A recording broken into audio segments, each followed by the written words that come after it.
Welcome to See Eye to Eye Live. I'm Eric Gensler, president of Capacity Interactive. And today our topic is Don't Kill Your Marketing in the Age of Coronavirus.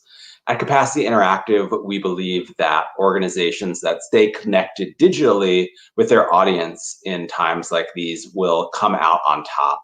And marketers are naturally being asked to trim budgets, and it's understandable given these circumstances. But while cutting marketing budgets may be a short-term solution to trim your costs, it can be more expensive to bring back your audiences in the future. And we know that with data from Colleen Dillon Schneider and her excellent blog, Know Your Own Bone, that it costs 5 times more to acquire audiences than retain audiences. So of course, we want to focus on retaining our audiences now. So when we do come back, we'll have engaged patrons that are feeling very connected with us. We also know that this is not the time for the arts to remain silent. People need us right now, and users are hungry to connect. People are reporting more time on social media, more social media engagement, which has increased over normal usage rates. And so to talk about all of this and more, I'm very excited to welcome 3 stellar arts marketers, one from the world of theater, one from the world of music, and one from the world of visual arts. Erika Nelson, the Senior Marketing Director at Steppenwolf Theater Company, Sara Villagio, the Chief Marketing Officer from Carnegie Hall, and Colette Randall, the Director of Marketing and Communications from the Institute of Contemporary Arts in Boston. And each will join me for about 10 minutes of conversation. Then we'll all come together for a panel conversation where I'll be asking some questions that I have, and then we'll also be opening it for questions that you've submitted throughout the broadcast. So feel free to ask your questions in the chat so we can get to them. So let's first welcome Erika Nelson from Steppenwolf Theater Company. Hey, hi, Erika. Good to see you, Eric. Welcome from Chicago. Yes, here in Chicago, where everything's normal. Yeah, totally. Same. So thank you so much for being here. I'd like to ask you to go back to when performances stop. Once you've gotten through the initial crisis communication, I'm curious, what were the conversations that were happening within your organization about staying connected with your patrons? Yeah, gosh, it's so important then when so much is going on to figure out how to not become a distant memory and be forgotten about. So mid-March, when everything was blowing up, at Steppenwolf, a colleague of mine posed the question, how do you get people to care about Steppenwolf during the time of a global pandemic? And that really became our guiding light in what we needed to do moving forward. And what was key, we knew for sure we could not go quiet, that we needed to produce new content that our audiences could engage with, because the normal content that we would have related to shows on stage didn't exist. So there were 2 key pieces of content that we wanted to make sure that it was funneling into and addressing. And one was content that expressed to our audiences how much we missed them, how much we were working hard to hang on to them, and that pulled on their emotional heartstrings a little bit to get them to miss us as well. And then the other is Steppenwolf has a collective of artists, our ensemble, and we wanted to keep our audiences connected to our ensemble, our artists, and the art that they were creating. So that was the key guiding light. How do you get people to care about Steppenwolf during the time of a global pandemic? I can share a few pieces of content as examples, if that's useful. Great. One that we did to tie into keeping them connected to our artists was we launched a half-hour podcast, which the ensemble has been involved in creating. And what's pictured are their 4 hosts, and they engage in interviews and one-on-one conversations with other members of the ensemble. And we're launching an episode every 2 weeks. It's going extremely well. And one really cool thing about it is, as of right now, over 60% of the listenership is outside of the Chicagoland area. So that's pretty cool.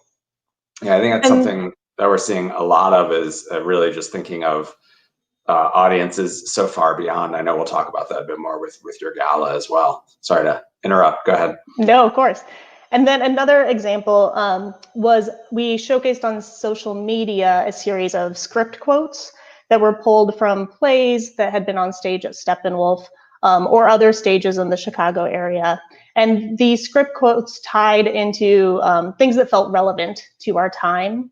And so these were working to maintain an emotional connection to the work and bringing back memories from the play. And I think was also a good example, if you don't have a collective of artists, there's still a wealth of information in your archives that you can pull from. So while we knew we couldn't recreate the feeling of live theater, we could evoke the feeling that live theater brings to audiences. Absolutely. And I think you guys do such an amazing job of content creation and such an inspiration for the field. So if you're watching and if you don't follow Steppenwolf, check out their content online. It's really incredible. So you had a gala recently and it did quite well. Can you tell us about how you thought about the gala and what was the secret to success? Sure. Well, we had a real in-person gala scheduled on May 9th, which when we found out that couldn't happen, engaged in conversations on how to turn that into a virtual fundraising equivalent. So our gala was renamed to Pants Optional, a Steppenwolf soiree. And it was really quite a feat. It involved people from all corners of the organization. We had a huge number of members of our ensemble and other artist friends of Steppenwolf involved. Names including Laurie Metcalf, John Malkovich, Gary Cole, Shonda Rhimes, Chris Rock, Armie Hammer. It was really impressive. And the gala always is a fundraising effort for our education programs. And we definitely maintain that theme throughout the Pants Optional event. And a large part of the content was high schoolers that were part of our young adult council, interviewing these ensemble and artists throughout the country, asking them questions and advice on how to grow up in this age and become an artist. And it was really inspirational, genuine responses that we got. And I think great emotional content who can't relate to being a high schooler and starstruck from time to time. And the event not only was a success from an audience engagement perspective, but you also did really well for your fundraising. Can you talk about that? Sure. Our fundraising goal for the gala was $700,000, and we're within $50,000 of that, with donations coming in consistently. I think the most impressive thing is the reach that it was able to get. We usually have 800 people for an in-person gala, and just from that night of the event, not including ongoing viewings, reached over 5,000 people located all over the world, and engagement from people that otherwise would never be able to attend the in-person gala. It's incredible. What platforms are you using to connect with your audience? I know you mentioned that you were mostly digital, but not 100%. Well, we're relying heavily on digital, in email format and social media for sure. And I think digital is so key in that things are changing so quickly, and in the digital world, it can adapt quicker. But we also realize no email is going to get 100% open rate or 100% click rate. So there's a few key pieces of digital content that it's not going to be successful for us unless people know that it exists. So we have sent some direct mail pieces, letting our subscribers and members know about the content.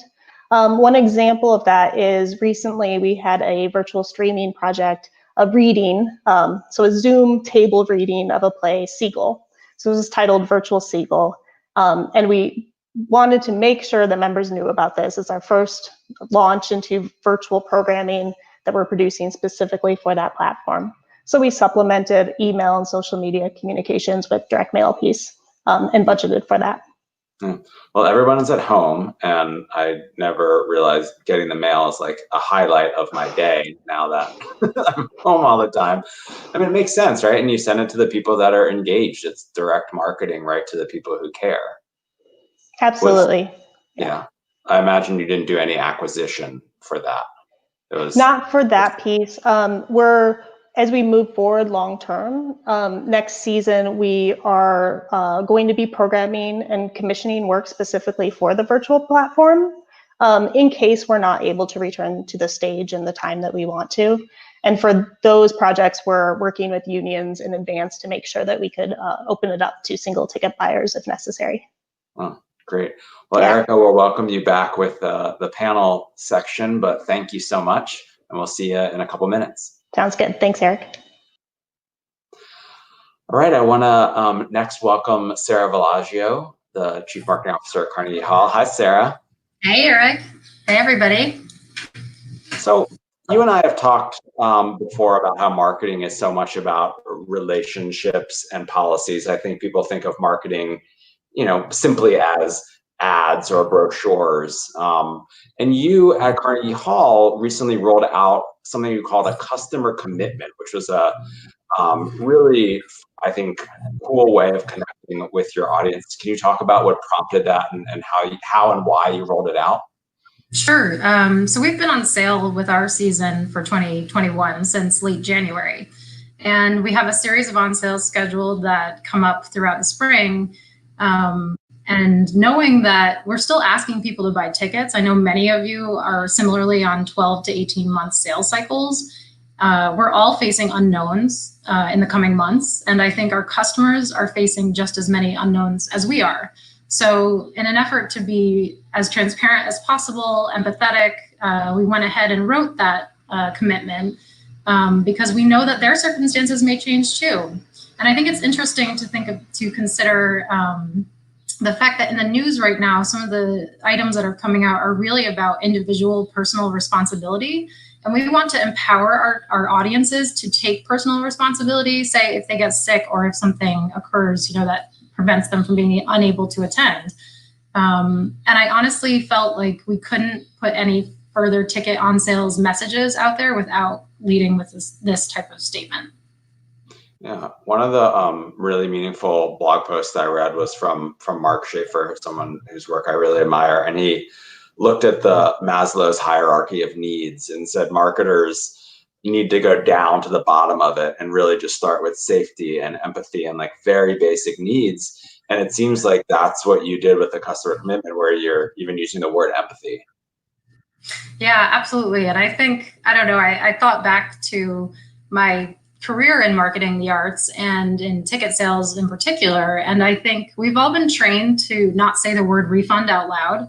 And we have to break ourselves from that habit right now because it's just not an option. We don't have that power because the circumstances for everyone are not possible. And I think one anecdote I just wanted to share too is that when we were working on this as a team, I find it inspiring because our director of ticketing actually said to me after I rambled on about the idea in a collaborative conversation with the group, she said, "Oh, so what you want to do is actually do what we've always been committed to doing, but tell people about it."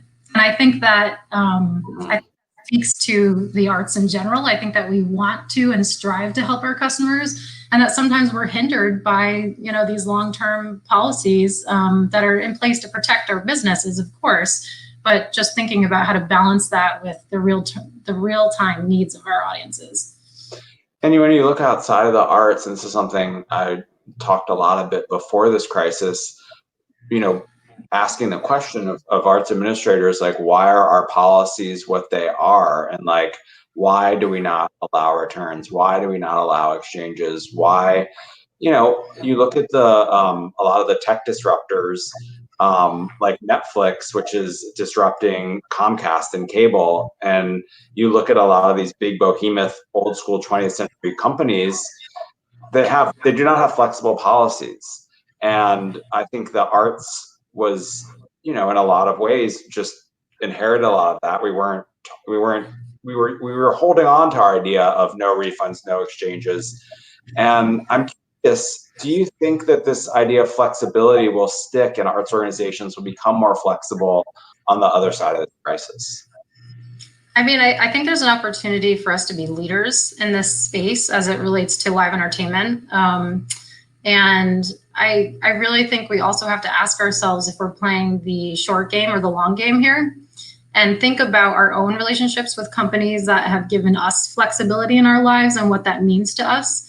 I think that it opens the door for an entirely different interpretation of loyalty amongst audiences, new conditions of that for the long term, and seriously applies to that piece of our work. We've all been talking about the subscriber model changing forever and ever, right? And it's funny because I said to someone, Ashley, actually on your team the other day, I was like, oh, here we are, excited to rethink subscriptions again. But, you know, I think, again, it just speaks to the idea that we can create different ways of engaging with people. And if we want them to be with us for the long haul, we have to redefine what that means. Absolutely. And you all have been incredibly aggressive in staying front of mind, in connecting. Do you want to talk about some of the campaigns you've put out there in the last few months? Sure. Well, I mean, as Erika's alluded to as well, I think that immediately the question was asked, how are we staying present right now? How are we staying top of mind? And I was incredibly proud of our content group that took a step back and developed a series of content pillars that we pushed out on our social media channels through our email that enabled us to be structured and thoughtful about the content that we're pushing out right now. So that was everything from archival broadcasts and webcasts, materials from our digital archives, it could have been resurfacing different artistic videos, etc. I mean, there were just a lot of different approaches to this that filled out an ability for us to stay present. And then when it came to something like the customer commitment, I actually felt it was important to put money behind that and advertise it to the people that I was then going to ask to buy tickets. And that was part of the thinking behind it. Yeah. How are you thinking about connecting with your core audiences, people that have come to Carnegie Hall versus people who may not be already within your universe during this time? Well, I'm excited to share that the entire institution has embarked on a monumental effort to launch a new original online series called Live with Carnegie Hall. We are basically producing a TV show, and we are on air 2 times a week, every Tuesday and Thursday at 2 p.m. Eastern. Our last week's episode featuring honoring the cellist Lynn Harrell got nearly 180,000 views so far, so things are going well. That's definitely the high point for the series so far. But what I'm finding is that I think we're both speaking to audiences that are used to joining us in the physical hall, that we are beginning to welcome new audiences that have the potential to someday join us in the physical hall. And suddenly we're also extending our reach to an audience that will never have the opportunity to come to Carnegie Hall. So I think as we think about who the audience segments are for the long term, we're creating kind of a middle strand of audiences that will engage with us both virtually and in person. I'm really just excited for that opportunity and what it means for us. And it brings up a really important question, which is like, and I don't think there's an answer to it, but as Clive has said, Clive Gillinson, the artistic executive director at Carnegie Hall, he's more interested in questions than answers. And I've tried to adapt that mindset. And my question is the value of someone who interacted with your content and had a great experience, but will never step in the hall, will never give you $1. Like, how do you value that versus someone who does come to the hall? Is someone watching a video that you put out or streaming content as valuable as someone who comes to the hall? And like, how do you look at that? I think that's a great question. And I won't admit to having all the answers, but I do go back to our good friend Seth Godin here, because what if we are identifying a new way for our audiences to evangelize on behalf of what we do? I think that it's a different value proposition. And I think that institutions have to think carefully about the investment. What kind of investment do we make to achieve what results? Right.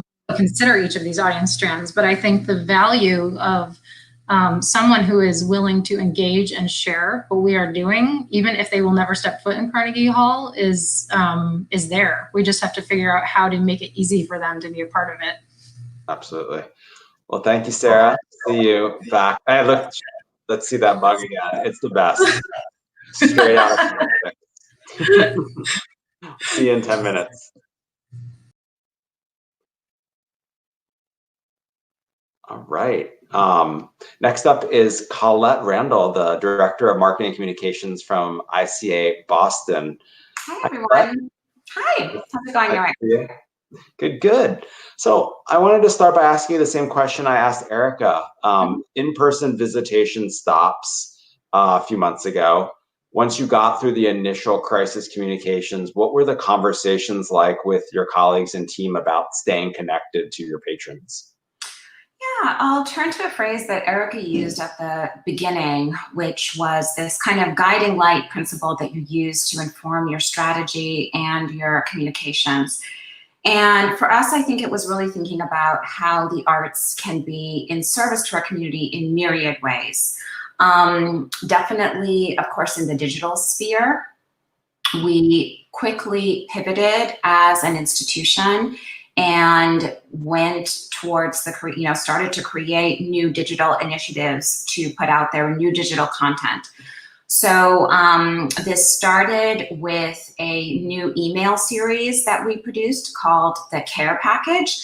All of a sudden, our typical schedule of emails, which are largely event-driven emails, no longer made sense. So we had to regroup and take a step back and think about a new type of email communication that would make sense. And so our incredible digital content team quickly pivoted. They came up with this fantastic concept, which was, how to deliver art content for consumption at home.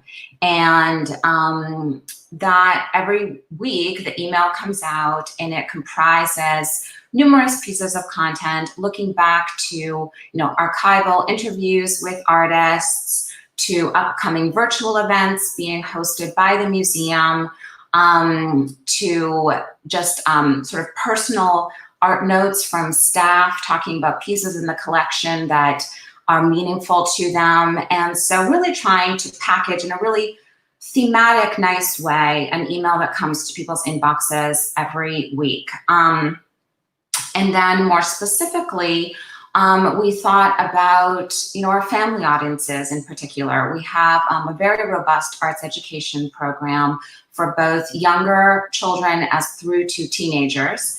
And we moved all of those programs into the online sphere. We're producing art activities for families to look at our website and do at home. We're producing virtual events for families. And for our robust teen arts program, we are also providing them with online initiatives that will enable them to get their arts credit so they can graduate on time. So this has really been the guiding principle, is the arts in service to our community during this time of need by so many. And the digital sphere has been a large part of those initiatives, but of course we are also actually going directly into communities through a food donation program as well. My friends who have kids are just, I'm sure you've heard, like at their wits' end looking for things to do. And so by fulfilling that need, has the feedback from that been really positive? Oh, definitely. I mean, our digital and marketing teams look at the click rates of our emails every week, and that actually has been helping inform the digital marketing campaigns that we do. We had seen that we had a great click rate and response rate on our care package emails for specifically family content.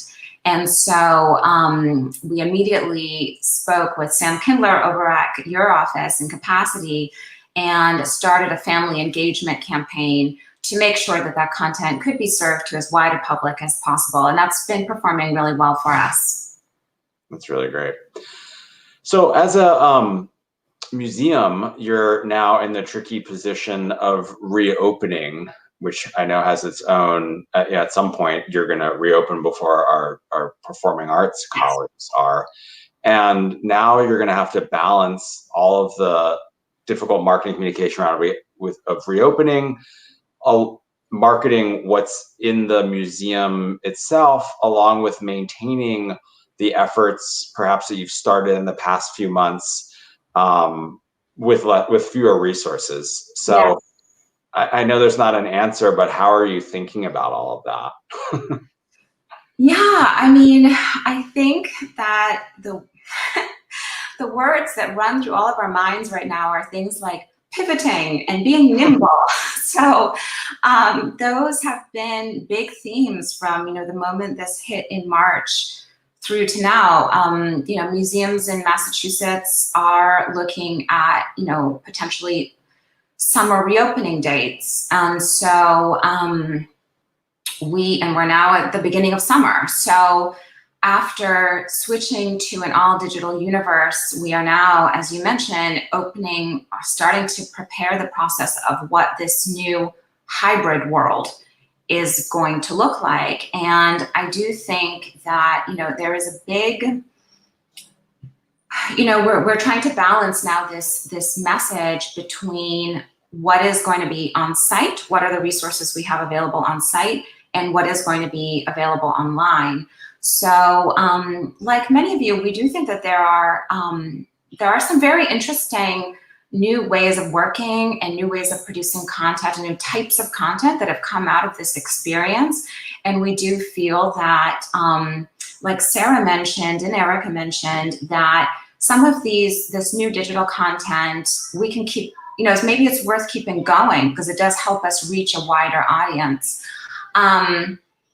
But we're also trying to balance those resources. One of the initiatives that we have produced is a digital social event called First Fridays, where we essentially produce a digital 45 minutes of entertainment, dancers, a host, an actual host to kind of host the program as if it were like a live night show, and then a DJ and actually, a digital dance party. This initiative, as Sara mentioned, is like producing a TV show. And so this doesn't just happen. Yeah. We're not just hitting go, go, go on a bunch of screens. It is a production from start to finish.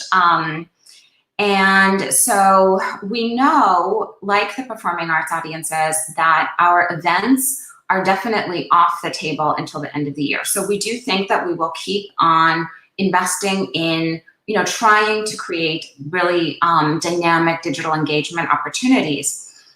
And then on the other side, we will have the museum space open in a couple of months.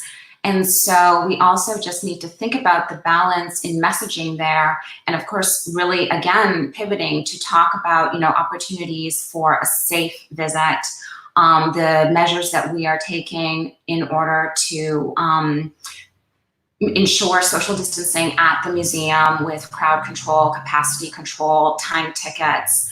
And so we will now be in this new hybrid universe of marketing digital events, as well as trying to, create a museum experience and connect people with our on-site museum that is safe and feels safe to them. Absolutely. That First Friday event is such a hit in person in your beautiful waterfront, and then to translate it digitally and have it still be a hit is something to feel really proud of. So it's really cool.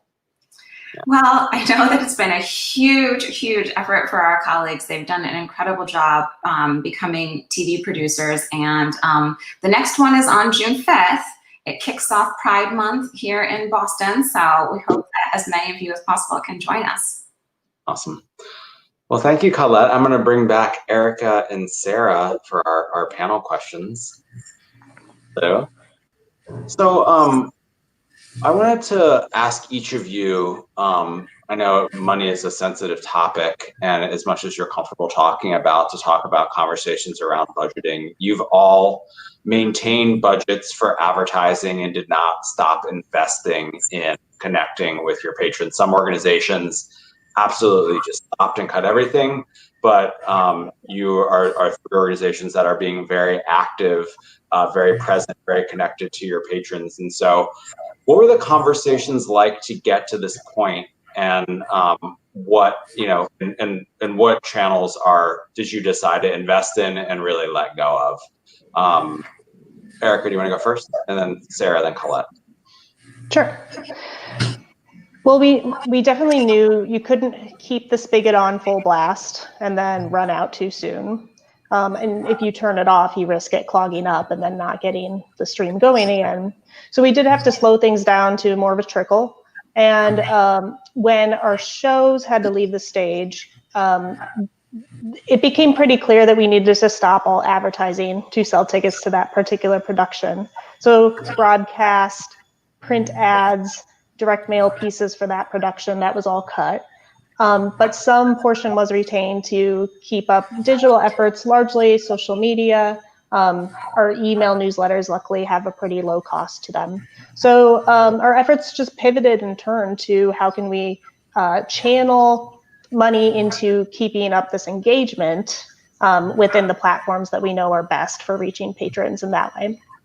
As we look to next season, it's a recognition that as we build budgets that are for hopeful productions that can be on stage, what happens if that production is pulled?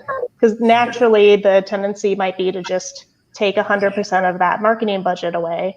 But instead thinking about, well, what portion would you need to retain to keep up that engagement? And normally when we might have rehearsal photos naturally built into our scheme of things, if that can't happen, what might you do instead, and what resource would you need to support that? So it's a fascinating challenge to be in. Yeah, really, really tricky, and I think it's something that everyone is dealing with and managing and trying to figure out. I just saw something that you could answer. Someone just asked, the direct mail that you're doing, was it a postcard, letter, or brochure? That particular piece was a postcard for our virtual Seagull streamed event. We do have larger brochures that are part of our membership subscription renewal campaign as well. Sure. And you're in the midst of that right now. We are. We paused to revise our messaging, and since we've relaunched the campaign with the Renew Today to help restore tomorrow, things have really surged back to extremely healthy levels. So there we go. Oh, and that's our new risk-free membership that we're launching with as well, to similar to what Sara was chatting about, to be more flexible with next season, as we all don't know exactly how it will unveil itself. Right, flexibility, flexibility, flexibility, empathy, empathy, empathy. It's so, yeah. Sara, I asked you the same question about budgeting. Sure. I think Erika hit a lot of the really important points. I think what I would add to that is giving ourselves flexibility and choices and the opportunity to test, refine, and learn constantly. So I think a lot of what we've been doing is collecting a set of questions and a set of considerations about every single possible decision that we have to make, and waiting until the last possible moment to actually make that final call on something. And I think that has given, just increased confidence that we're not going to spend things unnecessarily. We're not going to put something out there that might lose significant ROI. So the idea is test everything first and then go from there. You're running a lot of campaigns, which is really awesome. And a lot of I neglected to mention earlier that, so many of our colleagues across the institution have, and the word is pivot, of course, have pivoted so quickly to launch their programs online, specifically in our education and social impact group, the Wild Music Institute. And we are running campaigns for them to actively engage participants and registrations, to connect with educators all across the country. So it's just been, in that way, it's absolutely necessary. I think people need these resources, and if we don't put a little money behind reaching the right people, they're not going to know about them. I could not believe the engagement of your education campaigns with educators, like hundreds of share, and it's amazing. It's pretty awesome. I think educators are one of the most active social media groups, is what I've learned over the last 2 years. And we recently launched a music educators Facebook group that has close to 2,000 members already. And it's been pretty amazing to watch the conversations unfold there. That's really cool. Colette. Yeah, so with our schedule, when in mid-March, when all of us first hit, we did cut outdoor and we cut broadcast. And it took a moment. We also did cut some of our membership renewal campaigns. That was less of a budget question, as more of a logistics, that we had all of that pre-printed with a certain message, and that message felt wrong to land in people's inboxes, and we didn't know what the message was going to need to be yet. So we opted to cut that campaign. And then once we took a moment to sort of figure out what our message was going to be, we did regroup on digital. And then we are now thinking, we're really feeling, actually, we felt the cut of that, that renewal campaign on membership, and felt that, so we're now really actually kind of doubling down there. We will have a direct mail campaign that hits at the end of the fiscal year, which for us is the end of this month. And we will also have, we're continuing with our renewal process. We changed that text, and we're doubling down on also looking for renewals through digital campaigns as well. So I would say that other than the sort of the long lead campaigns that you really have to commit to, I mean, you have to get your creative done like 3 to 4 weeks in advance. Anything that where we have the flexibility to change it, we're pretty much keeping. And then things that are inflexible, we are holding for the time being. Also, of course, this is in alignment with our programming. You know, we're going to have a blockbuster show this summer. That show has been postponed. So we are now looking to, we want to hold those marketing dollars for when that show is back on the roster. Absolutely. There's, I know just from conversations and you know, our own experience, there's a lot of fear, especially first turning back to language around commerce. Because for a while, it was, you know, naturally about engagement and community building and the art form. And obviously it should stay that way and always be that way. But as institutions, you know, you need to sell things, you need to get donations, you need to have transactions. And so I'm curious how you thought about and managed that fear in terms of going back to asking for people to transact with. How about Sara, then Colette, then Erika? Sure. I think, you know, one of the articles that actually inspired me in this area was an opinion piece that our director of marketing, pointed me to, that Thomas Friedman wrote in the Times maybe a month or so ago, but it really honed in on being realistic and transparent, but not letting go of hope. And I think that, you know, it's a constant gut check right now of asking people to transact with us or even to donate, especially in light of the fact that they're being asked to donate to causes that are incredibly important right now. So we've been very careful about that. I think our development team has done a great job of balancing that. And we've been working closely with them, I think, to just make sure that we have consistent messaging included in everything that is about reminding folks that Carnegie Hall is a nonprofit, but not being overly aggressive in a way that, you know, is a turnoff potentially.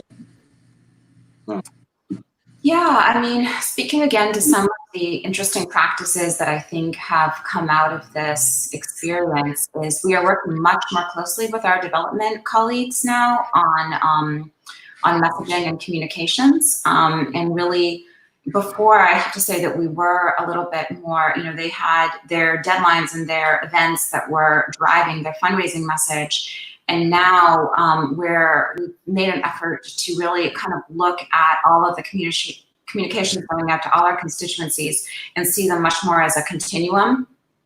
And I do think that that has been, you know, a practice that we've always meant to do, but then it kind of became more urgent all of a sudden. So we've been really trying to make sure that our membership through to our board levels are, there's more consistency between the type of communications that they're receiving and the messages that they're receiving. And we have pivoted, as Sara was saying. You know, I think that one of the challenges with museum general membership is that it often is a quite benefits and transactional driven relationship. You know, you pay this much and you get X amount for free or discounted, so it kind of pays for itself. And that has been, you know, a very classic model for thinking about a lot of these, a lot of general membership marketing. And I think that now We are really looking towards more impact messaging, but also with a very light touch. I mean, understanding that there are a lot of people right now who are feeling more vulnerable, and that it really has to be something, we're very conscientious about making sure to say, like, if you are able to support, this is what, we appreciate it, and this is what it will help us do.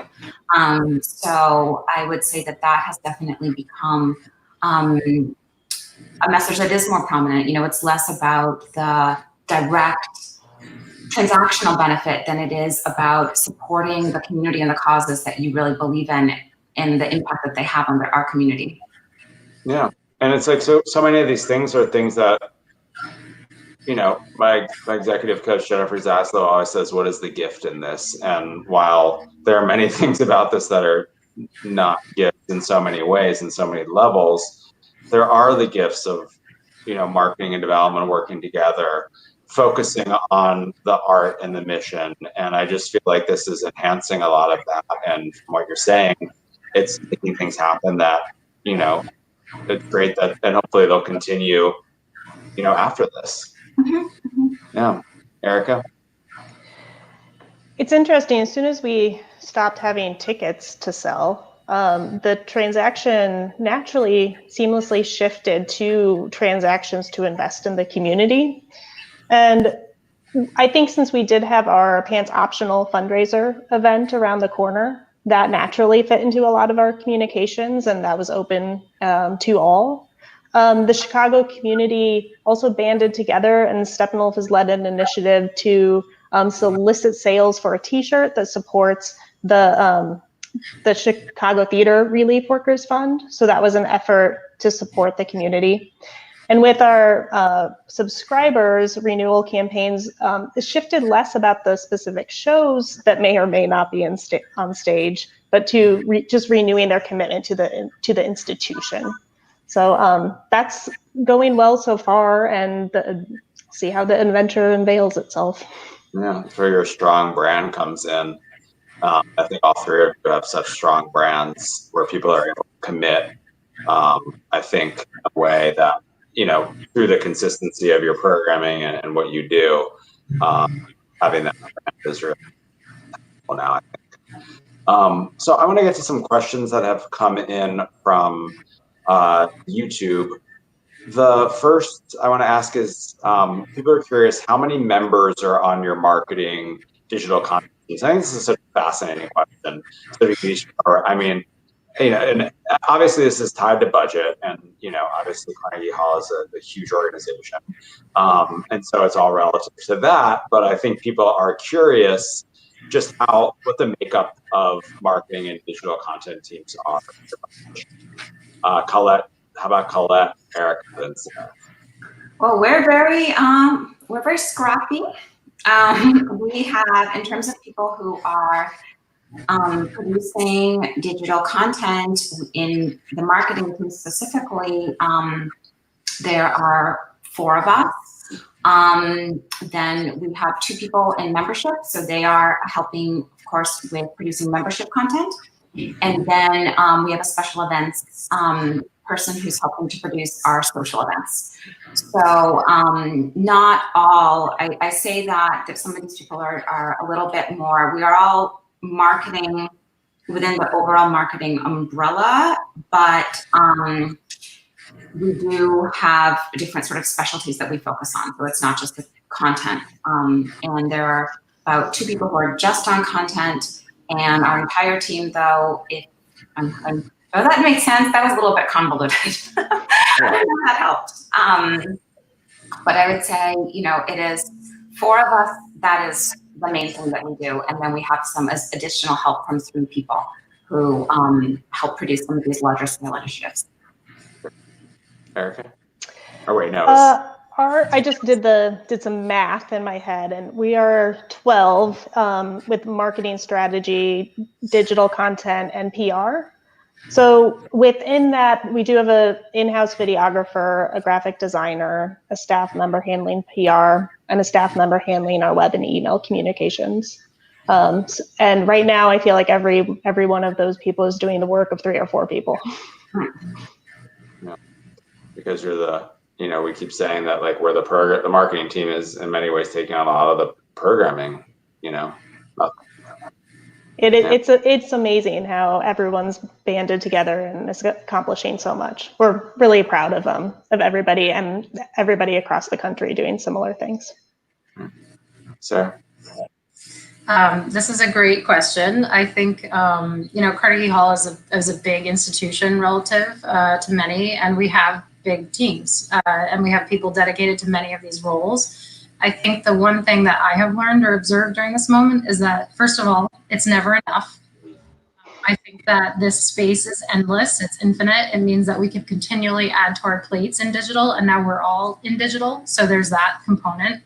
And the second thing I'll say is that as institutions, I think that often digital has been relegated to certain people. So how do we start to break that down a little bit and encourage and invite our colleagues to be a part of this work? There's been a couple, Catherine Devine, who used to be at the Museum of Natural History and is now at Microsoft, actually wrote a great LinkedIn post about this topic. There was an HBR article as well, just about, it's not about technology, it's about the people. And if you can build capacity across your organization, I think that serves us for the long term as well, and sort of breaks down, I almost hate the word digital being part of anyone's job. It's just ridiculous to think that any one person can own it. So, you know, I think that the people question, yes, there's a certain degree of understanding how much institutions have been able to invest in people at this stage in their trajectory, but it's also a question of how do we break it down and make it part of all of our responsibility. No. That's a really good point, because I mean, I would say that this period has really, I mean, for example, our production colleagues who normally their job is more to think about the live event production have shifted to start to think about digital production. And Same so, exact. Yeah. Yes. Actually, I think our artistic team has gone from, you know, planning seasons several years in advance. And of course, they're running last minute things as well. But suddenly they're also producing, you know, as Colette and I were both saying, these TV shows, and it's, you know, production. And you're like, okay, this is a totally different ballgame than what we were doing before. So I think we're all facing that. Absolutely.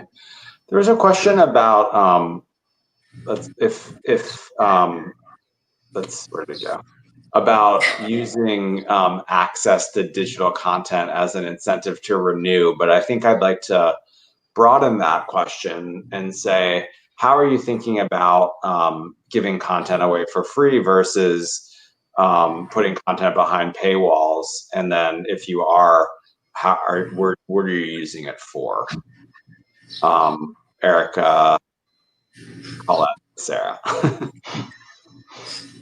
Well, for our larger virtual projects, so things that we are developing, commissioning that'll be unique for the platform, the thinking here is we'll have it in case we can't have shows on stage. So it's working hard to make sure that like we will have something for our subscribers, for our patrons, long term.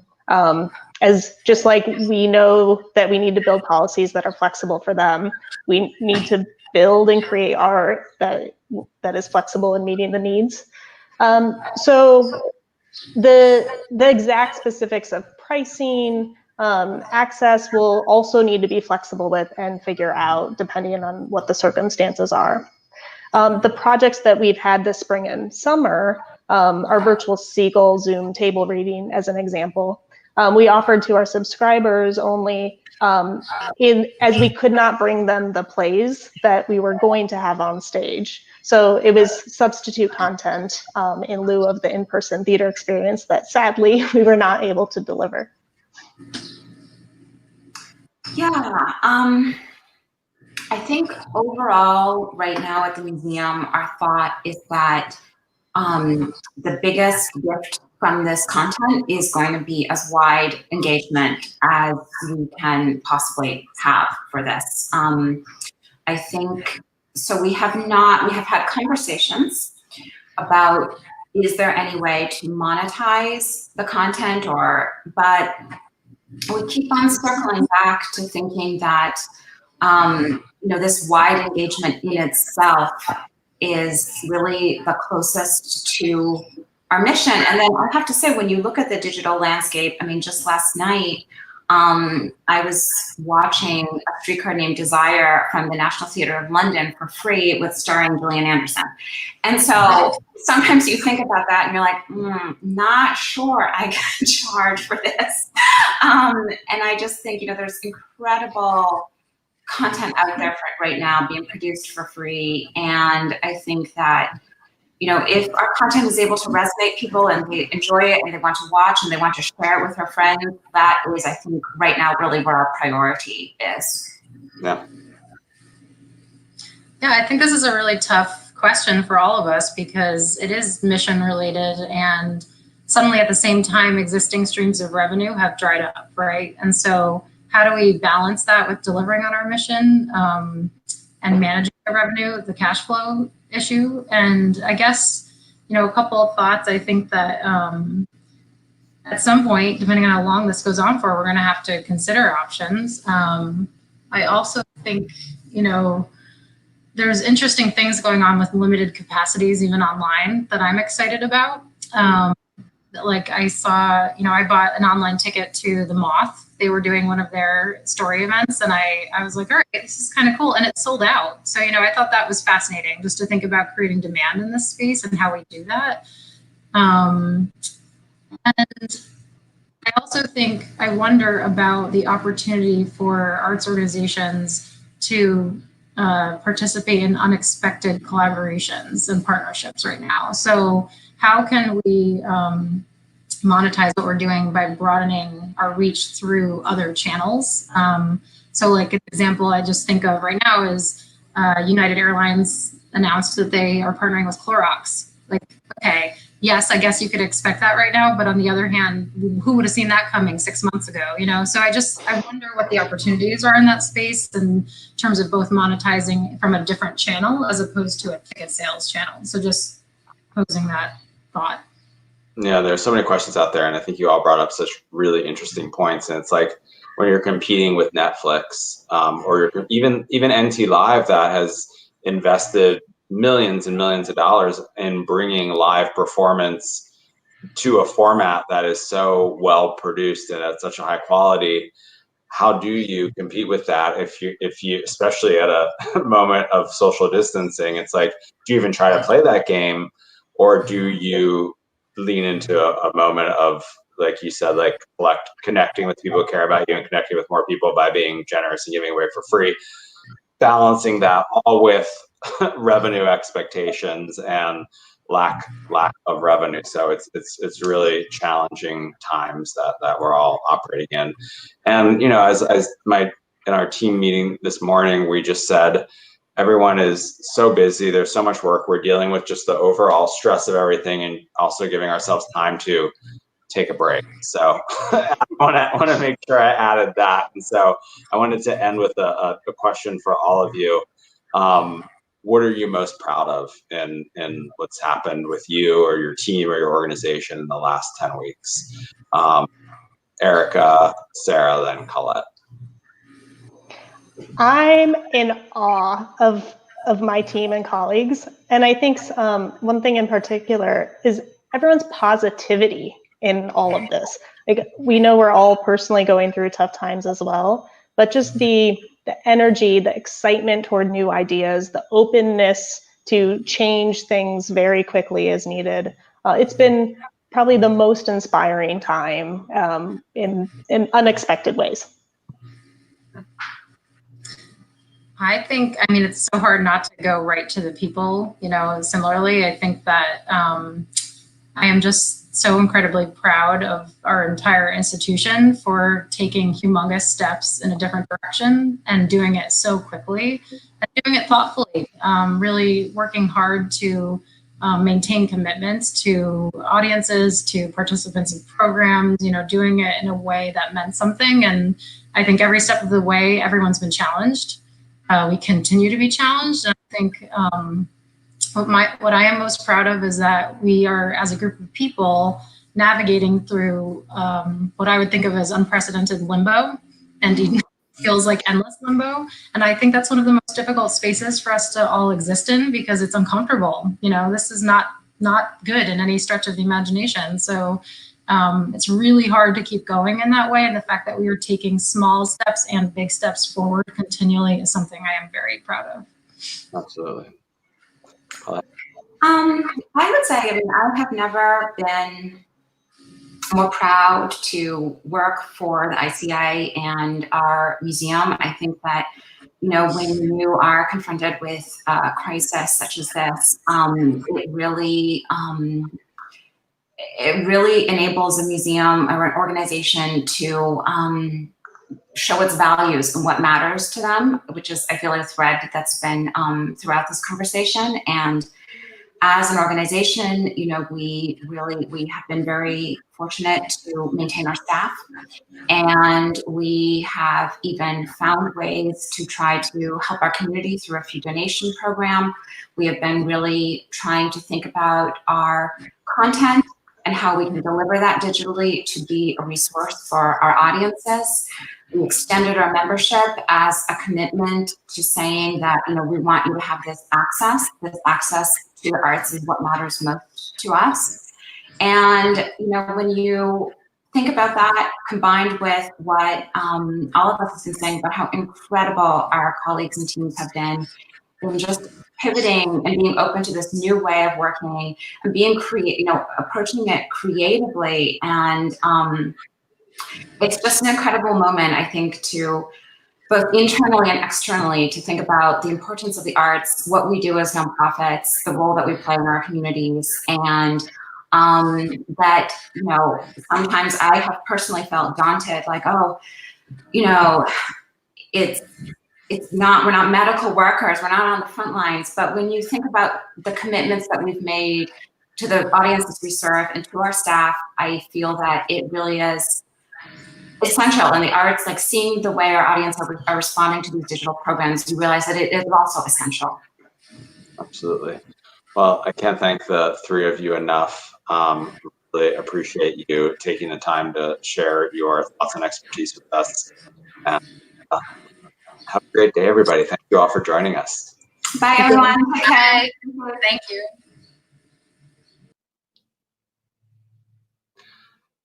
So what's up next for us at Capacity? Next week, we will release a See Eye to Eye podcast, an old school non-video podcast called Trends in Digital Engagement with the Arts During COVID-19. It's an internal discussion with some of my colleagues at Capacity where we're going to share some learnings, looking at aggregate data across Facebook and arts websites to help understand how engagement with arts content has changed during the COVID-19 crisis. Also, we talked about scarcity and selling tickets during this time. I've been inspired by the drag community. So if you haven't already, check out the podcast from last week with my favorite drag queen, Jackie Beat. There's a lot to learn there too. Thank you, everybody. Have a great day.